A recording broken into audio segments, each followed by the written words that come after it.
Hello, everyone. Happy Monday. I definitely don't usually do things live on a Monday morning.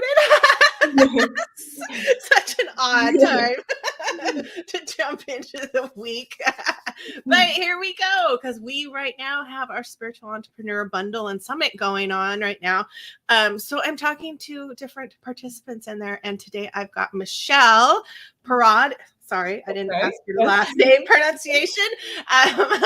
Michele Parad, and very, very, very timely for what we're doing because we're in the summit right now. The live day one starts tomorrow, and you have a product in the expo that would help people have their own summit. So, Michele, would you tell everybody just a little bit about yourself and what you do? Yeah, absolutely. So I'm a holistic business mentor, and I combine subconscious work, intuitive work, with helping people really understand how they can pair their purpose with profit.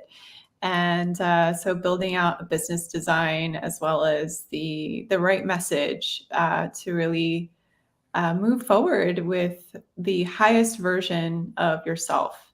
Is how I would like to think of it.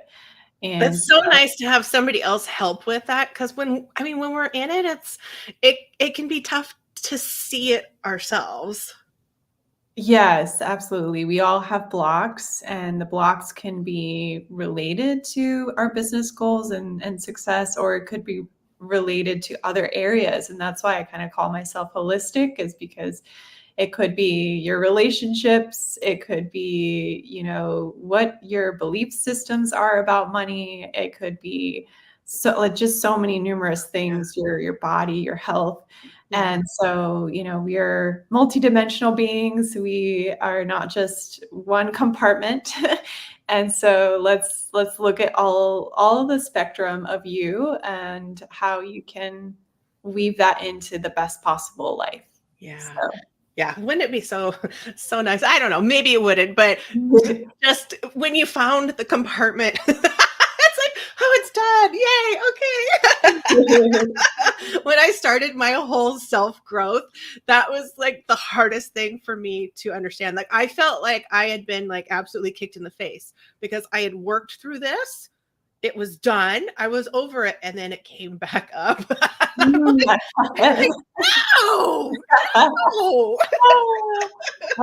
Yes. If you don't resolve things, they tend to crop up in different ways. You're like, oh, I thought I figured that out. Right? Or it's a test of some sort. They're like, are you going to do it again?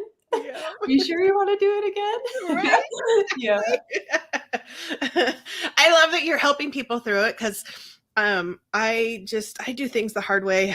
And I'm not usually on purpose. I just don't think I know I'm going through stuff until I'm already working through it. You know what I mean? Yeah. So it would have been so nice to have somebody to help me piece that together, so I didn't feel like I was like losing it. It's like, and knowing I'm going in the right direction, that it's almost like permission. It's okay to go and do this other direction, the holistic way, the using everything that we have. Yeah, absolutely. Yeah. I mean, sometimes we have to go through the difficult way to then say, oh, wow, like maybe there's a shortcut. Maybe there's a way to do it differently or faster, more efficient. And so probably with the work you're doing, it's like now you've got a system built in so that you can repeat things, and it's not as difficult as maybe it was the first few times. Oh yeah, for sure. Because I created workshops. I mean, that's it. As soon as you go through processes, like I told you before, it's like I had a bumpy road with this summit, and I created the bumps myself. I was definitely set things in place that caused the chaos. Yeah, fair. And so now there's new systems in place for exactly. So now you had to innovate from there. You had to improvise and innovate. Yep. So I came into all of doing the online event years ago, and I did everything out of necessity. Systems got put into place out of necessity. So how did you come into all of the summit stuff? And so in my former life, I was a marketing and business development executive at various different tech companies.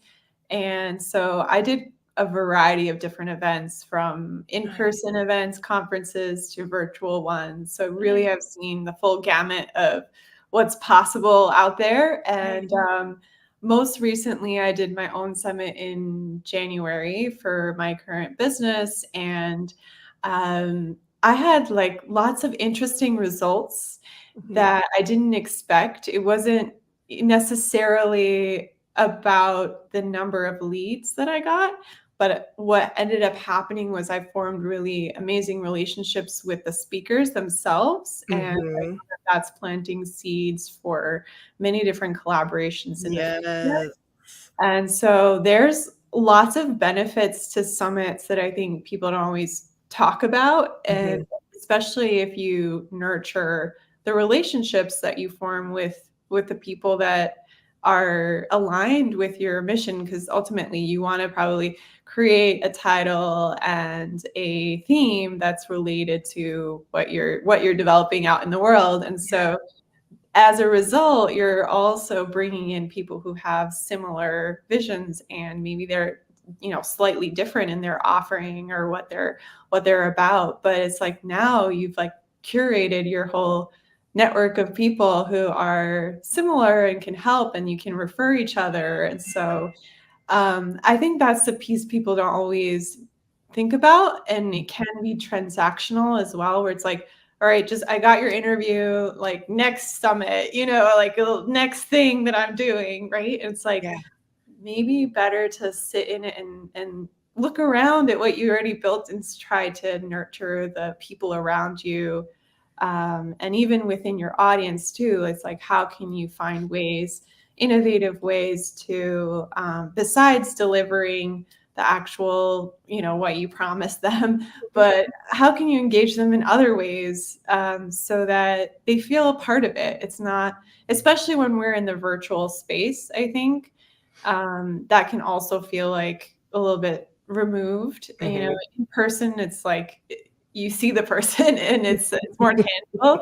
But when we're doing things virtually, it's like, how can we incorporate more things that, maybe it's a networking event, maybe it's a side thing, campaign and prizes or whatever it is, just more things that you can interface with people, and so that they can, become more aware of you, your brand, what you're about. And it's not just, let me get this information and go on to the next thing. So I think that's really the trick with successful virtual summits. It's, for me, not about the numbers that you get at the end. In fact, my summit was very small. I did that purposefully. So I didn't have like 50 speakers. I could have if I wanted to. But also with I kept in mind like the team that I currently have, and I was like, do I want to have the stress of 50 speakers? Or, what's a balanced amount that I'm providing enough content, and I've got the support that I need to execute it in a way that I'm not going to go crazy with all the other things that I need to do as well. So I think there's a bit of that balance. So sometimes I think, and I'm seeing this as a trend now, is like sometimes smaller summits are better because people can actually focus on what's there, as opposed to like, which interview do I even go to? There's so many choices, or like, and I think sometimes with that choice overwhelm, it's known with, there's these choice architects that study this, that when you go to a grocery store and have too many things to pick, sometimes you leave not picking anything. Yep. So to have just 3, and then more likely to pick one from there. Yeah, it's so true, because I mean, because I've been doing the online events for so long, there was always bigger is better. I mean, because we were creating that industry, and I 100% believe what you are saying right now. Because I mean, if you've got a 5-day summit going on and it's 8 to 10 hours with all of those different people, that's a whole week of not doing any work. I mean, that doesn't work for entrepreneurs, right? Yeah, you have to consider all the other work that you're doing, and that this is it's a great marketing tactic, but it's it's an endeavor that you need to be prepared to undertake. You know, you have to take some time out to do it. But I do think it's well worth it if you're doing it in the right way of really like forming relationships and yeah, and learning from each other too. I learned so much from Yes. also the experts that came in, Yes. and new ideas came through for me as well. Yep. And so thinking of it from that perspective rather than let me try to hit this like 1,000 or 2,000, whatever it is for you, like leads, you know, maybe those 1,000 leads are not forming relationships with you. So it doesn't matter, right? Yep. So it's quality, I think, over the quantity Yep. overall. Yep. So, Absolutely. Yeah. Because I mean, even when I ran some people's really large events, yeah, we might have had, lists that had 50,000 people on them. Those lists did not convert. You know right, what I mean? It's like right, it doesn't matter. There was lists that had maybe 1,000 or under, and their leads converted so much more better. Their lists right. like brought in a ton of people to Mhm, the event because mhm. they were so engaged with them versus Yeah, obviously a 50,000 list. They just grew a list. right, Like right, I exactly. have no idea who's on there. They just grew it. They just right, exactly, Yeah. yeah, and probably with the smaller ones, they were more focused also on, like, who are the audiences that I really wanna bring in, not Yep. just Yep. anyone in the Yeah. space. Yeah. So, Yeah. so then it just makes it a win-win for everyone because then also the experts get more airtime too. Mhm. They get more people, more eyeballs on them, and more time on them. Mhm. And then it's less work for you. Yeah. So it's perfect, right? Yep. Yep. And like you said, you can connect better because if you have an Yeah, event and you've got 40 speakers on there, it's impossible to connect with 40 people. And honestly, like you said, is it staying on topic? Or have you brought right. in a bunch of people who are going to be a little bit off topic? And it's like, okay, Exactly. well, now I've got people, Yeah. It's like, no, Right. no, no. Now you've got work. Exactly. More work. I Absolutely. gotta Yeah. herd the cats. Right. Yeah. So that's what I see that I think people do like extra work they don't need to Yeah, necessarily. yeah. But Which is probably why you created your SOPs that are in the yeah, exit, so I was right? gonna segue into that and so there's in this Notion template, there's basically all the considerations you want to take into account in terms of pre-summit planning, tech selection. There's a way that I created a lot of automation, which was really helpful for me between, yeah, the different tech that I was using and in Notion as well. So everything was kind of like all in one place for me in Notion. And if you use a different project management tool, I mean, you can take inspiration from this and build it out there. But yeah, for me it was super important and helpful to have everything kind of in one place and be organized around who am I reaching out to, what the yeah, overall flow is, Mhm. and keeping on top of expenses and my promotion strategy. So there's just it's a long checklist of things that you can consider, and you may want to pick and choose which ones are most important to you. Mhm. So I leave that up to you, but it's like here's all of the considerations you want Right. to keep in Yep. mind. Yep. And you can do all of them or decide what makes sense for you in your industry and your Mhm. particular goals in mind as well. Mhm. Yeah, So customize it for your business, your theme, all of that. Yeah, exactly, exactly. yeah, it's all the things that I wish someone gave me. I Great. was doing as I was going. Yep. Yep. Just because again I have the background, so I intuitively knew I've got to do this part, that part, next part, and then I threw in a lot of things that I later just was like would have been like the next year I'm probably going to incorporate some of these extra elements that I didn't Mhm. have necessarily time to do in the first round. Yep. but I was like, okay, I see some other people doing that and having success with it. So, why not maybe next year I can make it bigger and have sponsors, for example, that's a whole other, space that you have to, lots of considerations Yep. with that, right? Yeah. Or like you did, you combined a summit and a bundle, that's interesting too. So each year, I think you can, as you have built out your system, you can kind of add little elements to it and see what people respond to or Yeah. not, Yeah. Yeah, it's always, and I don't want to say a guessing game, but I mean, anything we're doing in our business is always a test and trial, right? It's like, Yes. even if it worked last year, it Yeah, doesn't mean it'll work this year. It's like, exactly. Oh, that's true too. I think people's desires are changing sometimes with the trends. So you want to also be Mhm. aware of what's trending now and maybe tweak Yeah, your subject accordingly as yeah, well. yeah. Maybe like one topic is like now old news, and Right. so we're yeah, Yeah, there's already been 45 constantly. different events on that one. Yes, So it's like, okay, how can I make this unique in mine? yes, exactly. For sure. So yeah, you bring up a good point there. It's hard to know until you go through it. Yeah.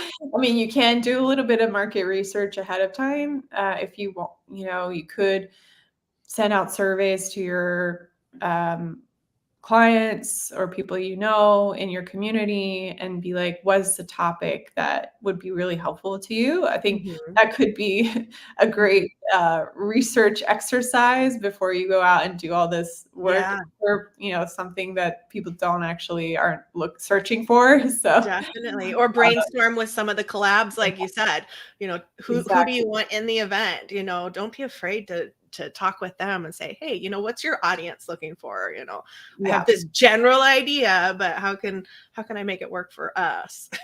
exactly. Yeah, absolutely. Yeah, because there's So plenty of people that would love to be in events, and they definitely don't ever want to put their own on. So, don't true. think you're stepping on anybody's toes by having a conversation of, what can we create together? Plenty of people Absolutely. never want to do the work. Absolutely. That's very true, yeah. Although I do encourage everyone to have one of your own active marketing strategies, like Mhm, maybe it's a summit or maybe it's something else, or it could be a bundle or something else. mhm. Just because it's your face on it, it's your branding. Yeah. People will become a little bit more aware of you. You get more exposure that way. Yes, it's more work, but it's like if you can set the goal to have at least one, once a year, I do think that it has less like long lasting Mhm. impact for your business. But yeah, I do, participating in others is great too. Yeah, It's easy yeah, for sure. yeah. Well, and Yeah. like you said, you don't have to do a giant event. You can put something small together, Yes. use Michelle's SOPs. Just start small. I mean, if you do something small with just 4 or 5 other people even, Right. I mean, that's A good more. start. Yeah, Yeah, that's more than you would be doing otherwise. So why not? Why not exactly. give it a try? Do Yeah. something little, Yeah, you and you don't have to make it too complicated and have like a long funnel or, Mhm. Yeah, just $1,000 in tech and all of you that. don't have to get the fancy tech to Yep. put on. Absolutely Yes. not. There's easy ways to do it, Yeah. and it doesn't have to cost you a Yeah. million bucks to do it. Right. Yeah. It's just being aware of kind of what's available and out there, and hopefully I've also suggested some tech that you can use that's reasonable. Nice. And yeah, for me as a result, I thought I was gonna have like a video editor and this and that, and I Mhm. didn't need it because Yeah. I ended up finding the tech that was the solution for that. Nice. So there's always ways that you can be resource efficient Yes. when you go about it, especially if it's the first few times. Yeah, So exactly. All right, Michelle, yeah, thank you so much for being you're here, welcome. and everyone, if you're thinking about running, your own summit or even just participating in summits, if you have the SOPs and you realize what they're doing on the back end, it helps you be a better contributor as well. It really does help you if you've got the bits and pieces of, oh gosh, okay, they're doing some of this, potentially. But Michelle's SOPs are in the expo, so you can grab them right now and get to plan in your event, and reach out to Michelle if you need any help. Yes, absolutely. Happy to help in any way. So please do Yeah. contact me. Yeah. And thank you for having me be a part of it. It's Yes, thank you for collaborating with us as well, because now we have the connection. yes, absolutely. Have a great day, Michelle. You too. Okay. Bye-bye. Bye-bye.